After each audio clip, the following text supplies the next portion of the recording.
Hello, and today we are reviewing Jesus Christ Vampire Hunter. And this movie is a wild ride from start to finish. It starts with the Mad Monk Rasputin himself preaching to us from the Bible and daring us to enter a house of horror. And we enter, and then we see a vampire lady killing a nurse. Now, this movie isn't very bloody, but it's got some blood in it. So don't worry, it's not super gory, but it does have a little bit of gore. Then we go to the preachers, telling us there's only one person who can save the world from these vampires. And then we meet our hero, Jesus, baptizing ladies at the beach. Because where else would Jesus be baptizing ladies but the beach? He's not in shorts, though, which is kind of disappointing. And he doesn't have a surfboard, because I always imagine Jesus at the beach wearing shorts and carrying a surfboard. But anyways.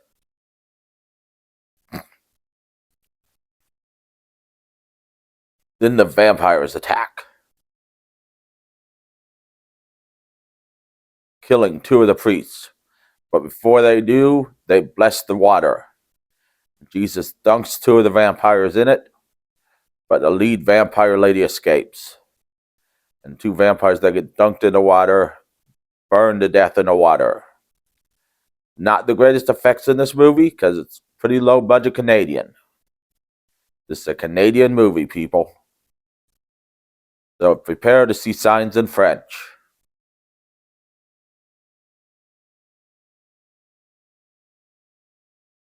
Then the first thing Jesus does is get a haircut, a shave, and gets his ears pierced. Because what else would Jesus do? Kind of disappointed he didn't get a tattoo too. But that's what Jesus would do if he returned to Earth right now. He'd get a haircut, a shave, and get his ears pierced. Canadians got it right. Then he does an elaborate musical number. That's how Jesus recruits his followers, apparently, is through elaborate musical numbers. Always wondered how he got so many people to follow him. Elaborate musical numbers. Then he meets the preacher, who shows him his room. Then he goes out and buys a bunch of wood for stakes, followed by getting attacked by atheists, who apparently came in a clown car because about 50 of them were in there.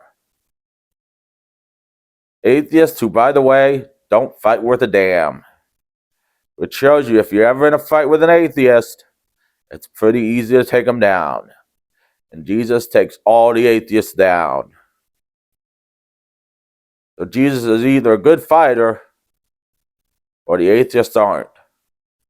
Might be a combination of the two, might be one or the other. Jesus does get his ass kicked a lot in this movie, so I'm leaning towards the atheists aren't.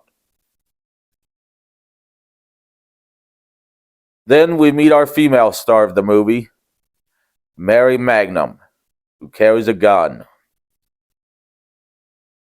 Now this movie really has it all, because the first thing him and the female star do is go to the sauna, where she looks at Jesus' penis. Now, we don't get to see Jesus' penis, but she says it is quite large. So for those of you who always wondered what Jesus' penis looked like, apparently he is quite well endowed. I wonder if he got that from his father. So his father's penis was a stream of light. So I would say no. He must have got that from his mother's side.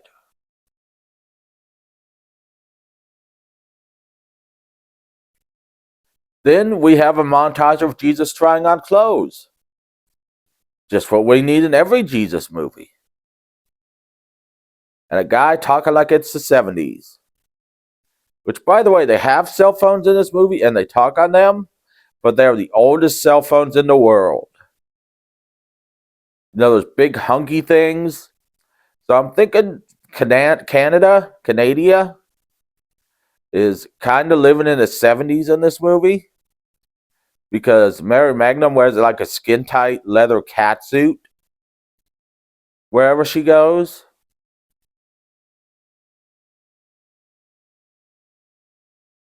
And they go to a scat bar later, and Jesus tries to scat. He's not very good at it, by the way. But we're getting ahead of ourselves. Then Jesus sees the doctor turning these people into vampires, giving people skin grafts so they can go out in the sunlight. And this doctor is cuckoo. He is cuckoo for Cocoa Puffs, as Joe Bob would say. I don't think Joe Bob's ever said cuckoo for Cocoa Puffs in his life, but we'll say Joe Bob said that stuff. He is cuckoo. He is playing with the organs, touching them, feeling them, and he sends the two lead vampires out for more lesbian skin, because the vampires are exclusively eating lesbians. So I'm safe. But all you lesbians out there, in case of a vampire attack, the vampires are exclusively eating lesbians. Don't worry, Jesus will come back and save you. With a woman in a skin-tight leather catsuit. So they go to stop the vampires, but not before they kill a bunch of lesbians. And then they chase the vampires on the roof, and Jesus gets his fucking ass kicked. And Mary Magnum gets turned into a vampire. Gets her blood drained, and of course she gets turned into a vampire. We see her turned into a vampire later, but you kind of get it that she's going to get turned into a vampire here at this point. Yeah, Jesus gets his butt kicked. And he's going around begging and pleading people for help. A cop doesn't stop. A preacher doesn't stop. Who stops to help Jesus? Of course, a transvestite. Because transvestites are who you always go to when you need help. They are the most helpful people in the world. Whenever you need help, stop by a transvestite's place. They will give you the shirt off their back. Might be a female shirt, so it might button in the wrong places. But transvestites always help Jesus, because they believe in him so much. So a transvestite aids Jesus and nurses him back to health, where he goes, and he's all sad now, because Mary Magnum died. So his father talks to him through an ice cream sundae, in what is a weird scene. So Jesus recruits a Mexican wrestler named El Santo to help him, the Saint, who says he's obliged to help Jesus because his name's the Saint. So all you Mexican wrestlers out there who use the Saint in your name, you are obliged to help Jesus in case there's ever a vampire attack. Then they go to the scat bar, as I mentioned earlier. And they kill probably about 50 vampires. Just waste them with everything around.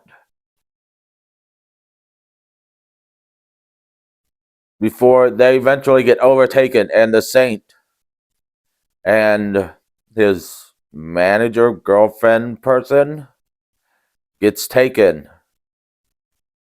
And the Saint gets taken. And leaving Jesus once again alone. So Jesus goes back to his house and is collecting the stakes.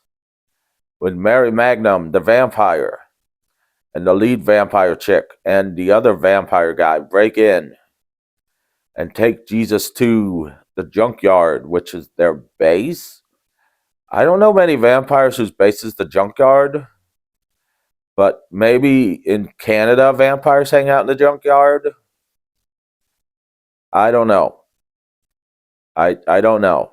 Junkyards aren't really a cool place to hang out in America. Maybe they were in 2001 when this movie was made. I mean, I don't hear many people going, let's go hang out in the junkyard.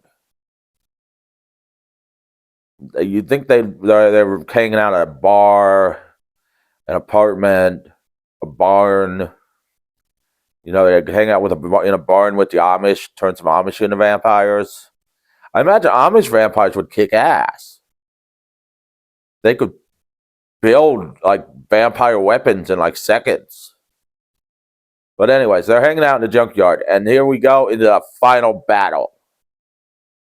And the final battle is so over the top and so outrageous, I'm not even going to describe it. You have to watch it. This movie is on Tubi. It is called Jesus Christ Vampire Hunter. It is the greatest Canadian Jesus movie I have ever seen. So check it out. Jesus Christ Vampire Hunter on Tubi. I give it 10 out of 12 stars. Sorry, I mean 12 out of 10 stars. Check it out. Jesus Christ Vampire Hunter on Tubi.